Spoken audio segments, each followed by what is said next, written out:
Buenas tardes, damos la bienvenida a la sesión número 13 del seminario de Repensar la Física. Es la número 6 de este segundo ciclo. Mi nombre es Arturo Kep Cantún, profesor de la Academia de Física del Centro de Estudios Científicos y Tecnológicos número 11, Wilfrido Massieu. Es preciso mencionar que el seminario de Repensar la Física se lleva a cabo gracias a los esfuerzos de distintas personas e instituciones educativas dentro y fuera del Instituto Politécnico Nacional. Al igual que el resto de los repensares, pretende vincular la labor de investigación con la labor docente. De ahí la importancia de la participación activa de los profesores. Tengo el gusto de ser acompañado como dialogante en esta ocasión por el profesor José Alberto Castellanos de la Torre, profesor de la Academia de Física del CECID 11. Buenas tardes. Gracias, Arturo. Yo soy profesor, como mencionó el maestro de Educación Básica de la Academia de Física del CECID número 11. Y es un gusto para mí participar en esta sesión, cuyo tema es las ideas previas de maestros de primaria sobre conceptos básicos en física, para lo cual tenemos como ponente invitado a la doctora Susana Alanís Álvarez, del Centro de Geociencias de la UNAM. Bienvenida, doctora. Gracias. Es para mí un gusto estar con ustedes. Muchas gracias por la invitación.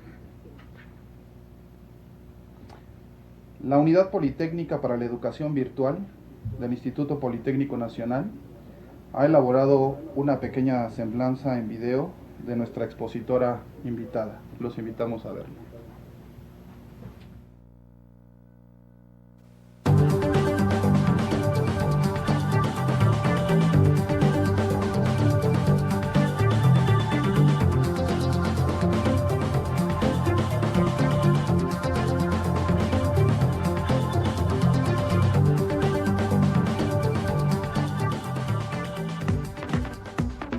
Geóloga, maestra en Ciencias y doctora en Ciencias de la Tierra por la Universidad Nacional Autónoma de México, la ingeniera Susana A. Alanís Álvarez ha generado, gracias a su entrega por el conocimiento, una importante labor en el campo de la divulgación científica y la docencia. Actualmente funge como investigadora titular en el Centro de Geociencias de la UNAM en Juriquilla, Querétaro. Es miembro activo de la Academia de Ingeniería y de la Academia Mexicana de Ciencias.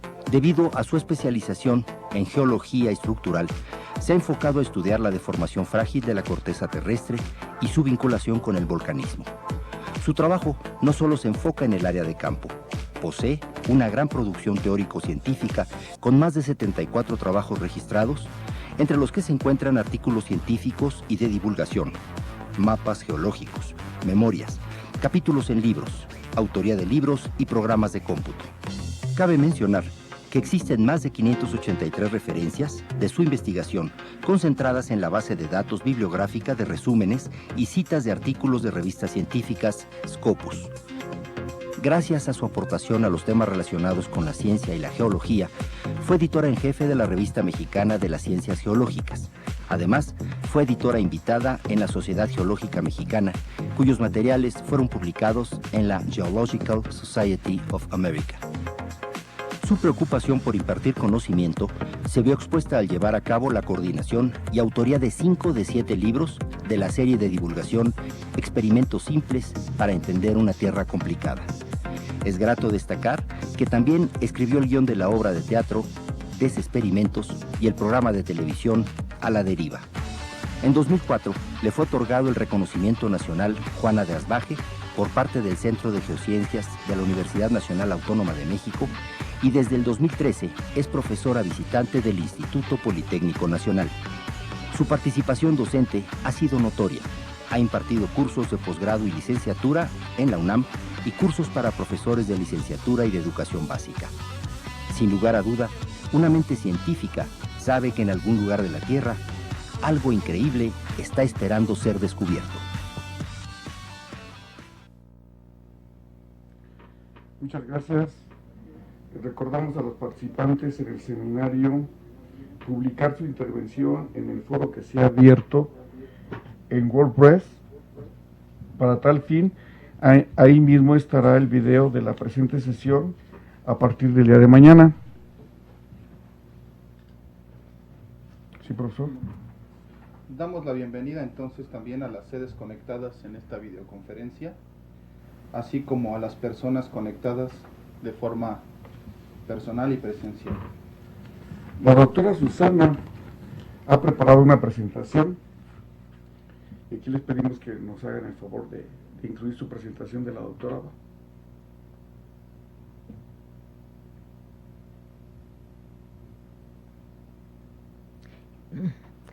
Bueno, en esta presentación les voy a hablar sobre un trabajo que he desarrollado desde el 2009 hasta la fecha, dando talleres de iniciación de ciencia. Lo más interesante de esto es que hemos podido recopilar como las ideas previas que tienen los maestros sobre conceptos fundamentales de la física. La siguiente, por favor. Bueno, esto me nació de muchas cosas. Entre esas vi esta publicación que adjunté a este seminario, en los que una Fernández y colaborador publicaron una investigación que hicieron del concepto de maestros de primaria sobre el planeta Tierra. Para mí fue una sorpresa porque uno da por hecho que lo deben de saber bien, ¿no? Y por eso me nació la curiosidad, no solamente del concepto Tierra, sino de muchos otros conceptos, de qué es lo que realmente saben los maestros sobre algunos conceptos que mencionaré en esta presentación. La siguiente, por favor. Bueno, en la educación primaria es una etapa fundamental en la formación científica de los niños. Ustedes recordarán que cuando los niños tienen entre 4 y 5 años están en la edad del porqué y empiezan a hacer un sinnúmero de preguntas que difícilmente los padres podemos responder. Yo hice una recopilación de las preguntas que hicieron 3 niños, 2 niños y una niña, durante 15 días. Y es impresionante ver cómo más de la tercera parte son preguntas que nos harían patinar a los científicos, ¿no? Por ejemplo, ¿cómo le explicas a un niño de 4 años por qué la luna es redonda? O ¿por qué no se cae el techo y todo lo demás se cae? Bueno, pues por ahí tengo las preguntas. Esta inquietud se mantiene durante toda la primaria. El problema es que si nosotros no le contestamos a los niños de manera satisfactoria para ellos, entonces poco a poco dejan de preguntar. En otro documento que yo anexé, se hace un estudio cuidadoso de qué conceptos se podrían enseñar en los primeros años de primaria. Y decían que de alguna manera, que eso contrarrestaba, porque hasta hace pocos años se creía que a los niños no había que enseñarles ciencia porque era demasiado abstracta y no había madurado el cerebro suficiente como para entenderlo. Pero en la conclusión de ese libro decían que los niños tienen una mente científica. ¿Qué quiere decir? Que tienen una duda, plantean una hipótesis, la ponen a prueba y entonces la ratifican o la desechan. Entonces, la fuente principal de información de los niños es a través de la pregunta a sus padres, generalmente, a los maestros, no mucho. Y si los padres no le dan una respuesta satisfactoria, pues entonces los niños pues empiezan a dejar de preguntar. Un esfuerzo por contestar esas preguntas, por supuesto, está en los libros de texto. Hicimos una revisión, es muy bueno porque ya todos los libros de texto están en acceso libre, en internet, y entonces me puse a fijar de qué conceptos se tratan y qué no, y sí podrían ser mejorados. Lo que nosotros hicimos, la siguiente por favor. Bueno, un ejemplo de cosas que vemos cotidianamente y que deberían de tener un fundamento es la balanza que hay en todos los mercados y de hecho esto de la balanza que incluye la masa, la fuerza de gravedad, la cantidad de materia y el equilibrio, me gustó porque lo usan en todos los mercados. De hecho, estaba yo en un mercado en Guatemala y entonces usaban esa balanza que ustedes ven en pantalla. Lo que yo quería era tomar una foto de una balanza, pues que no estuviera con trampa, ¿verdad? Como la pueden ver, pero no la encontré. Entonces en el libro de texto, ahí tenían esa, y la saqué de ahí la foto, y como ven ustedes, también está haciendo trampa, no está usando adecuadamente la balanza. Otra cosa que me he preguntado es que la gente dice que, bueno, se hizo una encuesta en Jalisco hace unos años que me la hicieron ver y estaban muy sorprendidos porque los niños decían que no sabían para qué era la escuela. Y eso, pues claro, nos estremeció a todos. ¿Cómo? Si te debe de facilitar la vida. De hecho, me encontré afuera de mi casa a una persona que estaba del Centro Estatal de Aguas, midiendo el diámetro de una coladera, pero en vez de sacarlo con la fórmula que nos enseñaron desde primaria, él estaba usando la cinta métrica alrededor del lugar, ¿no? Entonces uno dice, para eso es la escuela, ¿no? Para que con el puro diámetro puedas sacar el perímetro del círculo. La siguiente, por favor. Bueno, también, ¿por qué me metí esto de la enseñanza de la ciencia? Entre otras cosas, a mí soy de la generación de que llegó el hombre a la luna y entonces sacaron muchísimos videos y platicaban de cómo en un avión de picada empezaban a flotar los cuerpos. Hasta inclusive creo que en el Apolo 13 el astronauta dejó caer un martillo y una pluma y cuando cayeron al mismo tiempo él dijo, Galileo tenía razón. Entonces, a mí me tocó en quinto de primaria que el maestro nos dijo que en un avión en caída libre los cuerpos flotaban porque se hacía vacío. El vacío y la gravedad son conceptos completamente distintos, no tienen que ser, nada más que en ese tiempo la enseñanza con una precisión física, pues no permitía decir que eso podía ocurrir en la Tierra, que tenemos la atmósfera. Entonces, pues bueno, así era. Cuando mis hijas, 25 años después, cursaron esos mismos, en esa clase, los mismos temas, el maestro dijo que en una cámara de vacío los objetos empezaban a flotar. Entonces, cuando a mí se me dio la oportunidad de dar talleres para maestros de primaria, pues lo primero que quise investigar es si seguía habiendo la confusión entre vacío y gravedad. Entonces empecé a diseñar palabras que podían yo identificar qué conceptos eran bien entendidos por los maestros y cuáles no. Para mi sorpresa, bueno, esta de confusión de vacío y gravedad ya no existía, pero tampoco había ninguna explicación a la fuerza de gravedad. Esto viene señalado en los libros de textos, de que nosotros estamos pegados a la Tierra por la fuerza de gravedad, que todo tiende a ir, pero no se explica qué es la fuerza de gravedad. La siguiente, por favor. Bueno, este es el libro que les comenté, que fue publicado por las Academias Nacionales de Ciencia y de Ingeniería en Estados Unidos en 2007, y la idea era pues investigar. Hacen un estudio muy profundo que se los recomiendo que lo lean entre el estudio pedagógico, psicológico y académico. La siguiente, por favor. Bueno, así nosotros empezamos a publicar unos pequeños libros, folletos casi, son de media carta y que contienen 8 experimentos, que la idea era que nosotros diéramos respuesta a una mamá que pudiera explicarle a su hijo de preescolar cómo funcionaba el asunto. Pero la idea es que no lo tomaban las mamás, lo tomaban los maestros. Entonces lo empezaron a solicitar en esta misma página maestros desde preescolar hasta bachillerato. Empezamos con uno para ver si pegaba o no, y sí pegó, y entonces seguimos. El primero, bueno, y cada libro está dedicado a uno de los 10 experimentos más bellos de la historia. Entonces el chiste es que alrededor de este experimento vinieran otros que pudieran complementar y dar a entender por qué era tan importante esta. Así tenemos el primero de la caída de los cuerpos, de la luz, de ondas, del clima, de la medición de la Tierra, de la edad de la Tierra, y uno de electricidad y magnetismo. La siguiente, por favor. Bueno, la idea de publicar un libro era hacer unos tirajes grandísimos porque sabemos que a un niño le va a interesar.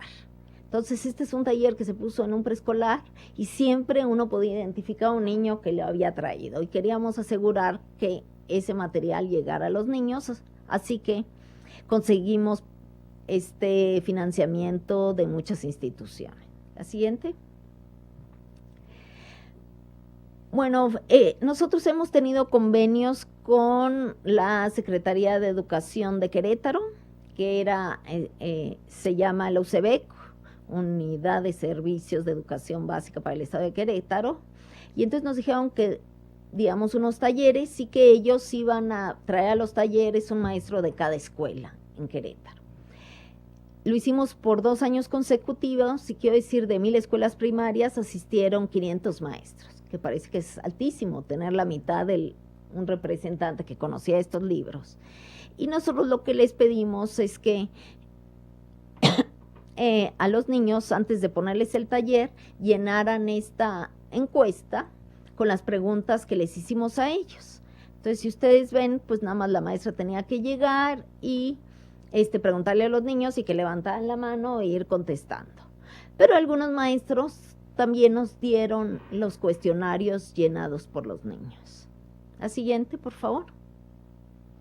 La sorpresa de nosotros fue que nos empezaron a llegar cajas y cajas y cajas y cajas con los cuestionarios llenos de los grupos.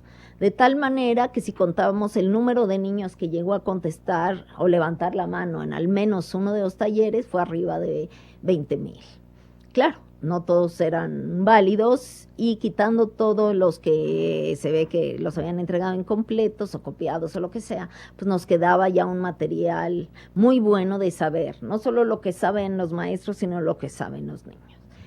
Mismo encuesta nosotros se los hicimos a los maestros. La siguiente, por favor. Bueno, para que se den una idea, dimos 5 talleres distintos en Querétaro y había como 5 o 6 preguntas por cada libro. Entonces la idea es que contestan el cuestionario antes, hacen todos los experimentos y luego contestan el cuestionario después. En una vista previa fue en Querétaro en el 2010 con 5,000 niños, nosotros podemos ver en esta gráfica que está por años, en tercero, cuarto, quinto y sexto, es cada una de las líneas, y entonces vemos que es muy consistente, ¿no? De tercero a sexto, la pregunta o todos la contestan bien o todos mal, menos en el libro de las ondas, que eso ni los niños han visto ondas, ni yo hice bien las preguntas. Entonces, bueno, la siguiente, por favor. Como ustedes pudieron ver en la previa, pusimos una barra al 20% de aciertos, entonces, bueno, se podía ver que había un problema ahí. Lo que yo quiero presentarles ahorita es si hay ideas previas en maestros de primaria que estén muy arraigadas y que eso dificulte el conocimiento en secundaria y en bachillerato y hasta en la misma facultad. Nosotros usamos el factor de concentración y el factor de desviación hacia el error, que es otro de los documentos que les mandamos. Entonces, la idea de estas fórmulas es que uno pueda observar y determinar si hay un distractor fuerte, es decir, que hay una concentración de respuestas en algunas de las opciones. La siguiente, por favor. Bueno, les voy a presentar lo de los niños y lo de los maestros. Y como ustedes pueden ver en esta gráfica de puntaje y de factor de concentración, más o menos todos siguen una línea, menos 4 preguntas que hicimos, que tuvieron muy bajo puntaje y tienen un factor de concentración medio. Les voy a decir qué preguntas fueron de todo el universo esos. Los niños creen que el aire tiene peso, tienen el porcentaje de aciertos en ese era como del 20%, que el peso es mayor en Júpiter, que tiene que ver con la ley de la gravitación universal de Newton, que los objetos, independientemente de su peso, caen a la misma velocidad, que tiene que ver con el experimento de Galileo. Otra, el 4, que es que el arco iris se puede ver siempre que haya sol y lluvia, y no como es, la verdad que tiene que estar el sol a nuestra espalda y la lluvia enfrente. Y otra pregunta que ahí no se ve, sí, en la 5, que los objetos pesan menos bajo el agua. La siguiente, por favor. Aquí comparo las respuestas de los maestros con la de los niños. Estos 5 puntos que detectamos en los niños que están en una zona en la que tienen muy bajo puntaje y media concentración, también la tienen los maestros, de alguna manera. Entonces, si los vemos, aunque su porcentaje es más alto, ¿no? Prácticamente. Y el factor de concentración, bueno, no es cierto, no es más alto, pero el factor de concentración sí es más alto. Como ustedes ven en estas respuestas, de todas las preguntas que podemos hacer, que si el aire, qué le pasa cuando se calienta, si se expande o no, pero estos 5 puntos tienen que ver con los descubrimientos de grandes científicos, de Newton, de Galileo, de Arquímedes. Entonces, ¿qué nos están diciendo esto? Que cosas fundamentales que tuvieron, y si vemos las preguntas que se hicieron ellos, son muchas de las que se hicieron los niños, pero que ellos elaboraron un experimento para contestarla. La siguiente, por favor. En el análisis de desviación hacia el error, también nosotros capturamos, les voy a mostrar nada más los resultados de las 5 preguntas clave que tuvieron menos del 20% de acierto. Nosotros vemos que el factor de desviación es mayor de, casi está de 0.96 en 3, 4 de los casos, y hay 2 que los puse en amarillo porque, bueno, no está muy concentrado, es decir, que no tienen una idea previa muy arraigada, ¿no? En rojo están, las respuestas de A son las correctas y las respuestas en rojo son los distractores graves que se tienen. Entonces, como se ve, pues es fuerte, ¿no? La siguiente, pero si comparamos la de los niños, la desviación hacia el error, quiere decir que las respuestas incorrectas tenían una gran cantidad. Si comparamos la de los niños con la de los maestros, vemos que el factor de desviación hacia el error de los niños va entre 0.4 más o menos y 0.1 en el de la balanza, mientras que el de los maestros es altísimo, ¿no? Entonces nosotros tenemos una situación en la que los maestros tienen muy arraigado una concepción equivocada y están tratando de enseñar o contestar esos conceptos fundamentales a los niños. La siguiente, por favor. Bueno, también hemos hecho de otros temas, como del clima. Era interesante porque en la zona esta de muy baja puntuación y alto factor de concentración, tenemos una pregunta relacionada al péndulo de Foucault, que es uno de los 10 experimentos más bellos de la física, que demuestra que la Tierra está rotando, lo puede demostrar sin ver los astros. También hay otra pregunta, que eso era muy insistente de los maestros, que en la pregunta preguntábamos que si los rayos solares, ¿dónde se reflejan mejor? Y las opciones eran en un espejo, en el agua o en la tierra. Lo curioso es que la mayoría contestaba que en el agua. Entonces, bueno, ¿por qué no decían el espejo, que es de principio pues lo más evidente? Y ellos, cuando les preguntamos, que al ver que casi todos los maestros contestaban eso, les preguntamos, ¿pero por qué contestan eso? Y decían que en algunas ocasiones en un lago o en una alberca se ve como un haz luminoso muy fuerte. Y entonces, bueno, ya había que explicar todo lo de la reflexión y la refracción y eso. Otra pregunta que nosotros hicimos es que si poníamos a calentar una misma cantidad de agua, de tierra y de aire, ¿cuál se calentaba primero? Y también la sorpresa es que la mayoría decía que el agua. siendo que el agua es uno de los materiales que tiene una capacidad calorífica más alta. Quiere decir que requiere mucho mayor energía para elevar su temperatura. Y aunque nosotros les dijéramos, bueno, ¿qué pasa cuando van a una alberca, no? Pisan el piso y está caliente y cuando pisan el agua, pues está mucho más fresco, ¿no? Entonces, bueno, con algunos experimentos estos se podían corregir rápidamente, ¿no? La siguiente, por favor. Bueno, comparando lo de los niños y los maestros, nosotros vemos que son exactamente los mismos conceptos que tienen los maestros como los niños. Estos que les comenté. La siguiente, por favor. Bueno, este es un ejercicio que hicimos, como les he comentado, hemos hecho los talleres en el 2009, en el 2010 a Querétaro. Hicimos un convenio con la Secretaría de Educación de Guanajuato y dimos talleres a maestros, casi como 300 o 400 por año, en el 2011, 12, 13 y 14. Y entonces fuimos modificando ligeramente los cuestionarios.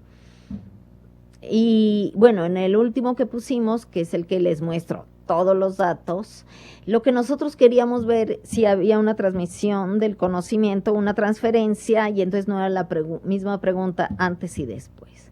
También teníamos curiosidad porque nosotros preguntábamos sobre el experimento de Galileo, con dos aves, con un águila y un canario, si contrajeran sus alas, ¿cuál caería primero? Y entonces, bueno, lo que nosotros queríamos discutir era pues la presencia del aire y que volaban y que cuando no ponían a funcionar sus alas se caían y todo. Y entonces, bueno, se cuestionó un poco y dijimos, bueno, tal vez no tengan este distractor de que el objeto más pesado cae primero. Y entonces lo preguntamos con dos botellas. Si una botella es más pesada y la otra, una tiene agua y la otra está vacía, ¿cuál cae primero? Nuestra sorpresa fue que en maestros había una concentración mucho más alta en la pregunta de las botellas, ¿no? Entonces, bueno. La siguiente, por favor. Bueno, con los datos que nosotros tenemos, que hemos recopilado, hemos empezado a hacer algunas investigaciones. Una de ellas era sobre quiénes aprendían mejor, si los niños o las niñas. Entonces, porque gran parte de las científicas en esta rama de la física, un gran porcentaje son hombres y hay mujeres muy poco, entonces queríamos ver si eso iniciaba desde la primaria. Como se puede ver en esta gráfica que lo hicimos con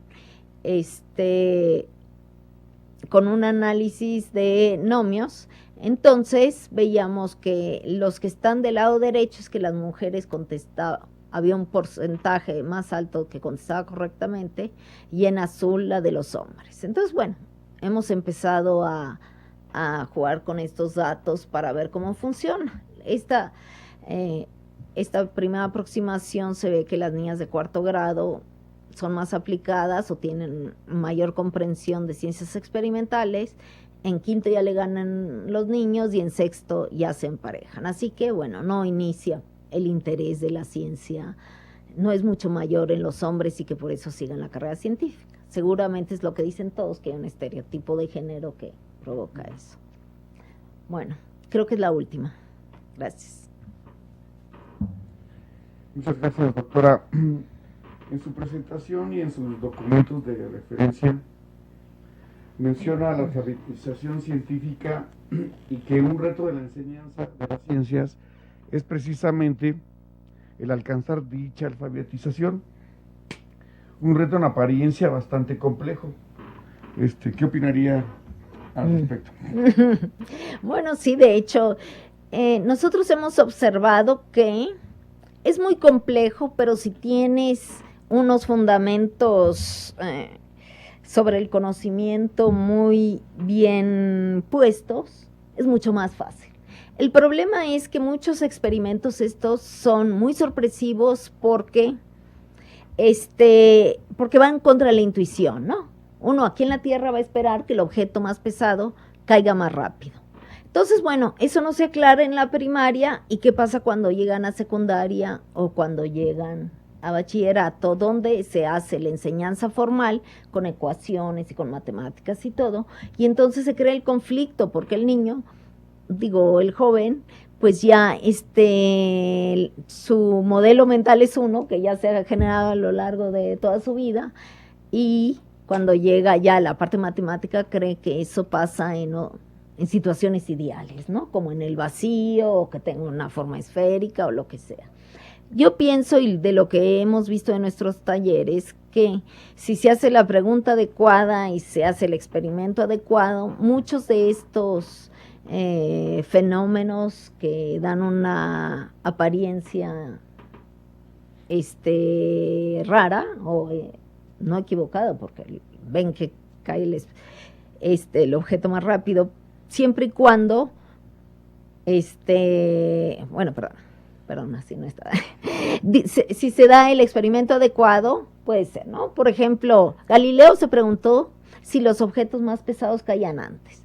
Poniendo uno de los experimentos que nosotros ponemos, el más pesado abajo y el más ligero arriba, pues si fuera cierto, habría una diferencia en el tiempo de caída, y eso no ocurre, ¿no? Y no tenemos que estar en la luna, no tenemos que poner vacío ni nada para que el niño llegue a entender, y ya espero que sea más fácil en el bachillerato entender estas cosas. Gracias, doctor. Entonces, en la presentación que usted nos muestra, los estudios y las muestras vemos que están enfocadas en maestros de educación básica, primordialmente primarias y secundarias. Entonces, los resultados, ¿cree usted, con los indicadores que puso, diferirían mucho en profesores de nivel medio superior? Bueno, también yo también me lo pregunté, y cada vez que poníamos este taller a mí me preguntaban, bueno, ¿para qué edades, no? ¿Es para niños o para jóvenes o para esto? Cada vez lo hacíamos, pero un día que platiqué con la directora general de educación media, ella me dijo que estaba de Yucatán, ella me dijo que estaba interesado en esto porque con materiales baratísimos se podían encontrar respuestas a muchas de las preguntas. Y yo le contesté, no, es que es para niños, ¿no? Y ella me dijo, mire, la ciencia como el inglés, si no se aprende de niños, se tiene que aprender después. Y si no lo tuvieron, bueno, pues que lo hagan, ¿no? Pensamos que nuestro instrumento, que es el cuestionario, que son preguntas muy fáciles de contestar y son casi de intuición, uno las puede poner en la clase, y si uno ve que la mayoría contesta de manera equivocada, la mayoría, bueno, pues se pueden poner los experimentos, ¿no? Si lo contestan bien, pues ya no hay necesidad. Así podríamos, yo creo, que operarlo en el bachillerato. Considerando lo que nos mencionaba, doctora, el reto de corregir todos los conceptos, toda la conceptualización errónea en los profesores, en las conclusiones de su trabajo aporta información para el diseño de cursos de formación para profesores. ¿Existirán las condiciones para realizarlos? Yo creo que sí. De hecho, nosotros en la página web que diseñamos para dar a conocer los libros y el taller, hay una parte, bueno, todo lo que hicimos nosotros para darlo a conocer en primaria, ya elaboramos cuestionarios de un nivel un poco mayor y proponemos una estrategia de cómo se debe de llevar a cabo. Entonces, como nosotros teníamos el tiempo limitado con los maestros, desarrollamos talleres por libro de 1 hora y media. El chiste es que uno lo haga la primera vez y luego lo vas a seguir haciendo en tu casa, porque son cosas que con materiales de tu casa y que puedes reproducir en muchas partes, ¿no? A esta serie de talleres nosotros le llamamos Cadena por la Ciencia. Entonces está en acceso libre y cualquier maestro que esté interesado puede entrar a la página poniendo en Google experimentos simples para entender una tierra complicada, y ahí está todo el material. Muchas gracias. La siguiente pregunta, doctora, es pues es un poco ya la ha contestado, pero también sobre del trabajo que nos presentó y la expectativa que tuvo alta sobre cuántas gentes consultaban sus libros. ¿Nos puede hablar un poco sobre su equipo de trabajo, así como las personas e instituciones con las que colaboró, las becas, etcétera? Sí, bueno, gracias. Sí. Esa parte es de la más importante. No es que, bueno, tengo un equipo de trabajo muy importante. De hecho, a los maestros, no, he invitado a especialistas que escriban uno de los libros. Por ejemplo, el de las ondas lo escribió un doctor en sismología. El de la luz y los colores lo escribió un investigador del Centro de Investigación en Óptica. Así lo fuimos haciendo cada libro. Y entonces tengo muchos coautores. Cada libro fue revisado como un artículo científico por muchos pares, por al menos 5 doctores y 20 personas para que se viera que podían reproducir el experimento. Y cuando nos invitaron a los talleres, fuimos como 4 o 5 investigadores que están ahí. Está Bernardino Barrientos del Centro de Investigación en Óptica, Juan Gómez del Centro de Geociencias, Ángel Nieto también del Centro de Geociencia. Tenemos 3 o 4 estudiantes de doctorado, Ángel Figueroa, Paola Botero, Isidro Loza, ¿quién más? A Jesús Silva, Carolina Torres. Hay un grupo que ha ido creciendo a medida que han subido el número de maestros que quieren tomar estos talleres. Y también la parte de hacer tirajes muy grandes de estos libros para que pudieran ser distribuidos ampliamente. Hemos contado con el apoyo de la Coordinación de la Investigación Científica de la UNAM, de la Academia Mexicana de Ciencias, del mismo Instituto Politécnico Nacional, de Peñoles. Y lo interesante es que cuando sacamos uno de los libros, cuando sacamos el segundo, a mí de la Academia Mexicana de Ciencia me dijeron, nosotros te apoyamos con todos los que hagas. Claro que a cada institución le pedimos muy poquito, ¿no? De hecho, a Peñoles les pedí para un libro, y entonces decía yo, pues lo escribimos 3 niveles 3 del SNI, lo revisaron, así todo lo que llevaba, y le pedí 10,000 pesos. Y me llama por teléfono y me dice, ¿10,000 pesos o $10,000? Yo dije, no, 10,000 pesos. Entonces, pidiéndole muy poquito a todos, hemos conseguido que cada vez que salga un nuevo libro, nos den dinero. Así, de los primeros libros ya van tirajes de más de 50,000 ejemplares, y los nuevos se publican con 10,000 ejemplares, y ya los reimprimimos las veces cuando se vayan acabando. Yo creo que ha sido muy exitoso. Los instructores en realidad dan muy bien los talleres y con una confianza con los maestros que permite que ellos les pregunten todas sus dudas. Doctora, muchas gracias. Con estos resultados, doctora, ¿considera que los programas de estudio de física actuales facilitan que los estudiantes tengan interés en la ciencia general y en la física en particular, o a lo mejor con estos resultados que estamos viendo se dificulta? ¿Cómo lo ve usted? Bueno, sin duda los libros de texto a mí me parecen muy bonitos. Tienen muchas actividades y yo creo que lo plantean bien.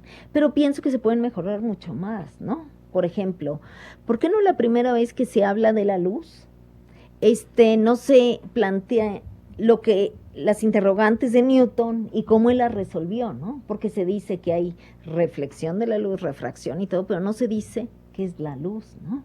Que era una de las preguntas fundamentales.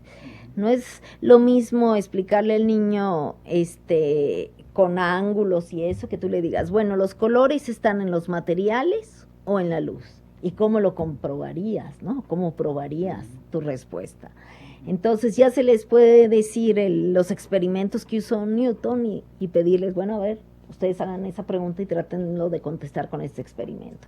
Yo creo que eso les llama muchísimo más la atención al niño, con una pregunta adecuada para un experimento. Y bueno, no sé, porque el número de estudiantes de física no ha aumentado, ¿no? Tal vez con eso podríamos demostrar si sirve o no. A mí me tocó con mi sobrino que estaba en la secundaria, y entonces a ellos les pidieron que arrojaran 2 objetos, uno más pesado que el otro, desde el segundo piso, y que escribieran sus observaciones. Entonces, bueno, el niño o los niños decían, ¿qué hay que poner, no? Porque para ellos es como si a un autista le dijeras, ¿qué quieres de cenar, no? Pues es todo un universo. Así, en estos experimentos dices tú, pues, ¿qué tengo que poner? Que hizo ruido, que rebotó, que ¿me entienden? Hay un universo. Entonces, si tú... Precisión en la Ajá. instrucción. Entonces, bueno, claro, tú le preguntas, investiguen si un objeto más pesado cae. O primero les preguntas, ¿quién cree que el objeto más pesado cae primero? Y ya, luego haces el experimento, y yo creo que eso es mucho más atractivo. Gracias, doctora. En los documentos que nos presentas, sobre todo nos presenta de referencia, hay uno que menciona de la maestra María Teresa Fernández y Sergio Humberto Peña, y habla sobre las concepciones, ellos manejan el término alternativas que tienen. Entonces, sobre estos maestros de educación básica, en particular tienen sobre la Tierra y gravedad. Al final, como conclusión, sugieren una reforma en los cursos de formación científica para los maestros de educación básica. ¿Usted cree que podría ser de ayuda esta serie de fascículos o de libros de experimentación para aplicarlos en esos cursos de formación científica básica? Yo creo que sí.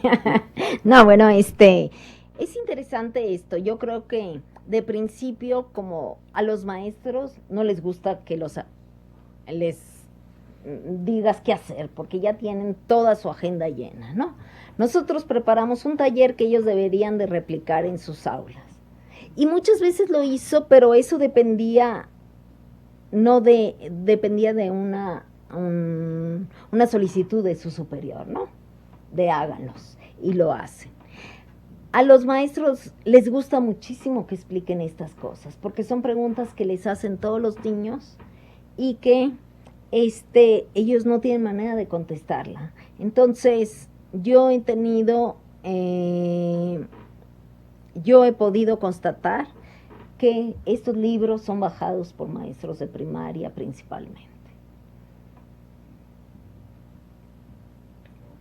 Sí, era esa la pregunta. Sí. Doctora, en esta línea que usted nos está planteando de lo que es la educación, básicamente estamos hablando de primaria.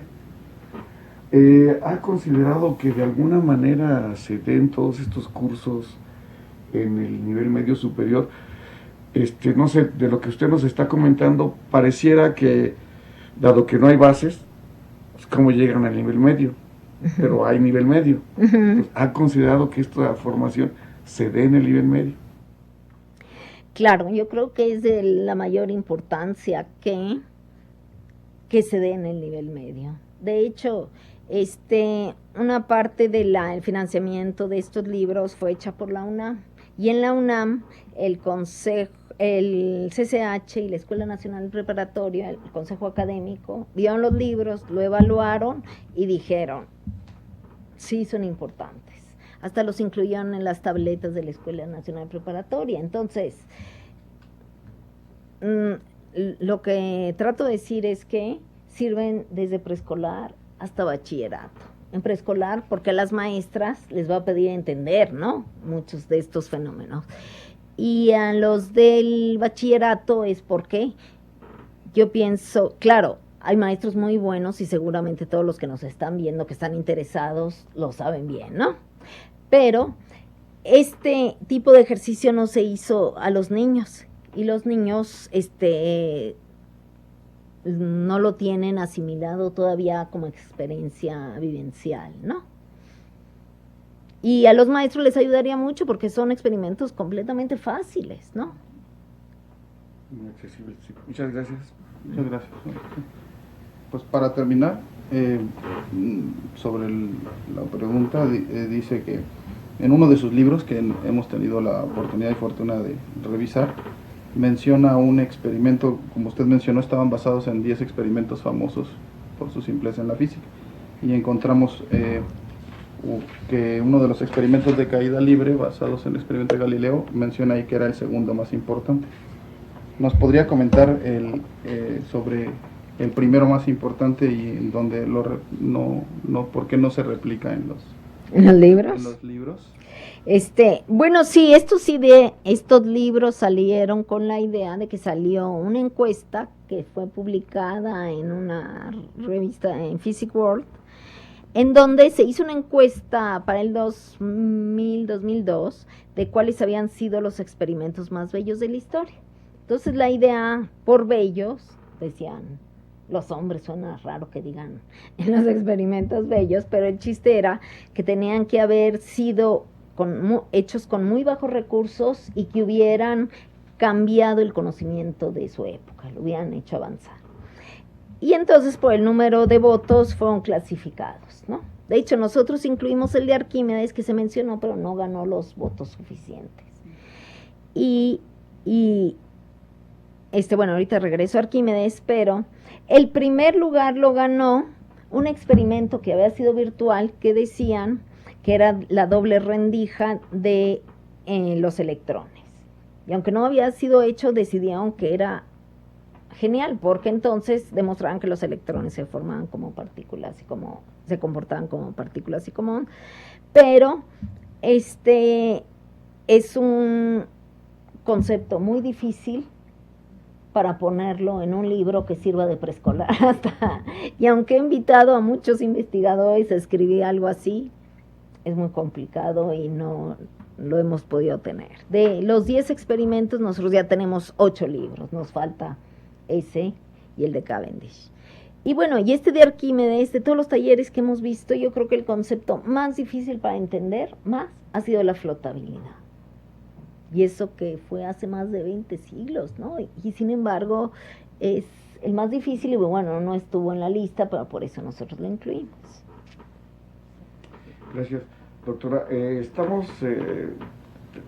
Partimos de que estamos interactuando con las diferentes sedes que nos están viendo. Sin embargo, bueno, ahorita la intercomunicación electrónica no ha sido tan simple. Entonces queremos recordarles a todos los asistentes que nos están viendo que vamos a tener la página abierta para que ustedes posteriormente nos hagan llegar sus preguntas y poco a poco con la doctora, con su ayuda, nos las irá respondiendo en su momento. Así que por el tiempo se nos está terminando. Si quisiéramos, doctora, que usted nos hiciera algunos comentarios como para ir concluyendo nuestra sesión. Uh-huh.